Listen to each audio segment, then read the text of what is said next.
$25 billion in rental assistance can be used for payment of current and back rent as well as utilities. The CDC's eviction moratorium was also extended 1 month to the end of January.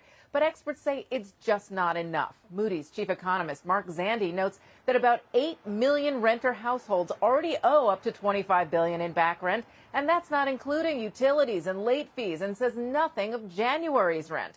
Nearly 1/3 of all renters said they're not confident they could pay next month, and that's according to a new survey from the census.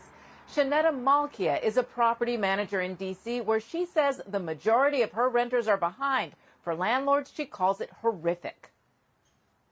My owners can't pay the mortgage. My owners can't take care of their bills. My owners are suffering because we have damage at properties like we're at today that we're fixing on a regular basis, and we're bleeding. We're literally bleeding out because they don't have it. And then there is the challenge of putting the relief to work. States will have to identify both the highest risk families and the rental properties at the highest risk of foreclosure without rental assistance. And they'll need to collaborate with the courts to stop evictions that are already in progress. Back to you guys. Diana, you find the best looking backgrounds of anybody. I'm telling you, every day is a surprise to me. We love it. Let's talk a little bit about the housing numbers that were out this morning. I guess a miss for new home sales.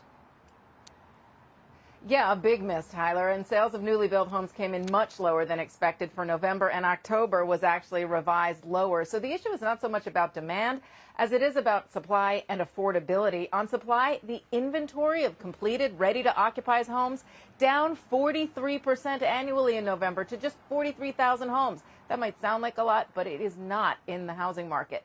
Builders have been swamped by demand, and they're trying to catch up with construction. That's why some are not pushing sales volume. Lennar actually noted this in their earnings report last week. Hot demand, low supply, and higher costs are also pushing prices up, and that may be, Tyler, why buyers pulled back as well. Was it earlier this week, I'm remembering, that we had another sort of slow sales number in housing? Was that existing homes? Yes, that was on existing home sales, and they came in slower than expected as well. The problem there is all about supply. They hit a record low number of homes for sale, not just the supply and month supply, but the actual number of homes. Nobody's putting their homes on the market right now. Demand is eating up what's there, and all that's left is mostly high-end homes. The low end, gone. Shepard Smith here. Thanks for watching CNBC on YouTube.